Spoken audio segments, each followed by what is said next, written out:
میں نے حضرت صاحب کے 40ویں پہ جو جملہ کہا تھا، یقین جانیے بڑے بڑے پیروں نے مجھے یہ بات کہی.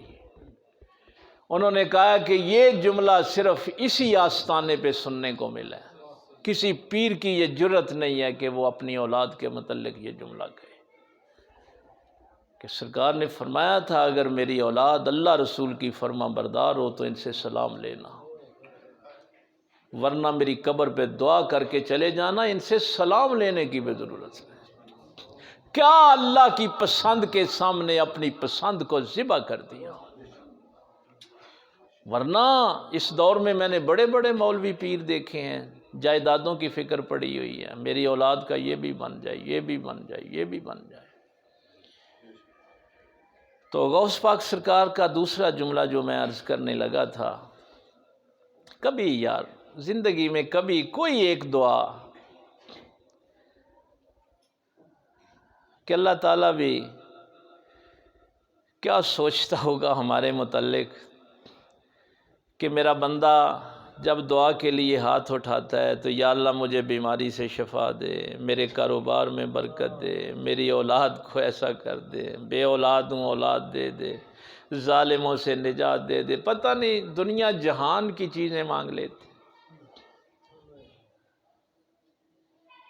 کبھی آپ کو یاد ہو کہ آپ نے اللہ سے یہ کہا ہو کہ مولا مجھے تو مل جا، میرے لیے تو ہی کافی. کبھی کسی انسان نے کوئی ایک رات اللہ کی طلب میں وہ جملہ ایسے ہی نہیں ہے، من طلبنی فقد وجدنی، جس نے مجھے طلب کیا اس نے مجھے پا لیا.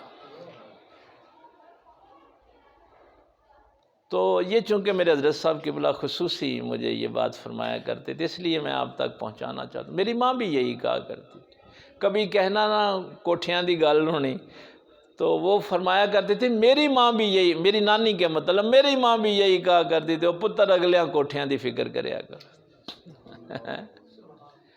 یہ تربیت تھی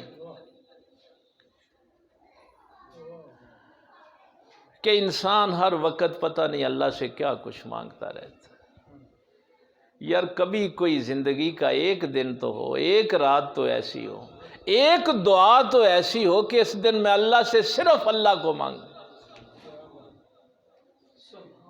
اس لیے یہ شعر مجھے جو ہدیہ ہے میں آپ کو بھی، کہ سب مانگ لیا تجھ سے مگر تجھ کو نہ مانگا.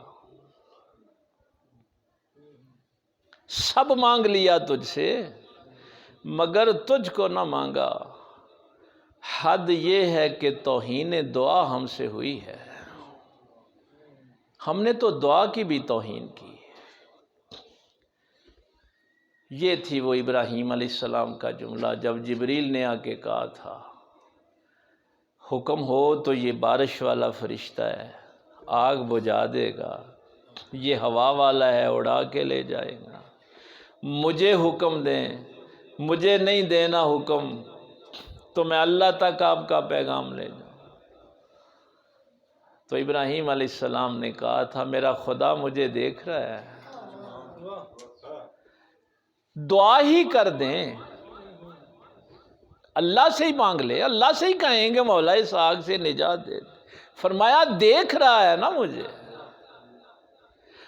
اگر دیکھ رہا ہے تو اب میں یہ جو الفاظ ہیں دعا کے ان کو بھی اپنے اور اللہ کے درمیان حائل نہیں ہونے دوں.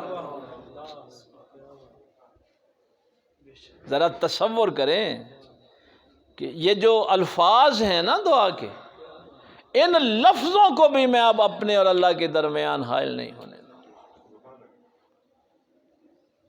کبھی زندگی میں یہ موقع تو وہ چونکہ سرکار غوث پاک کا دوسرا ایک تو یہ جملہ ہمیشہ ذہن میں رکھیں، جسے آپ پانا چاہتے ہیں وہی تمہارا الہ ہے.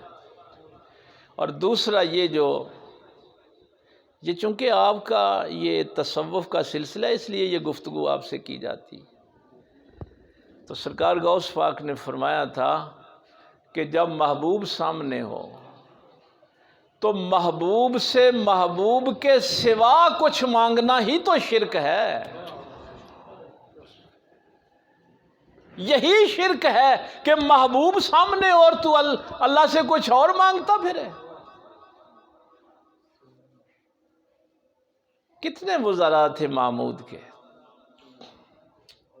کسی کا نام نہیں آتا کسی، لیکن غلام ایاز کا نام آج بھی تاریخ میں قیامت تک رہے گا۔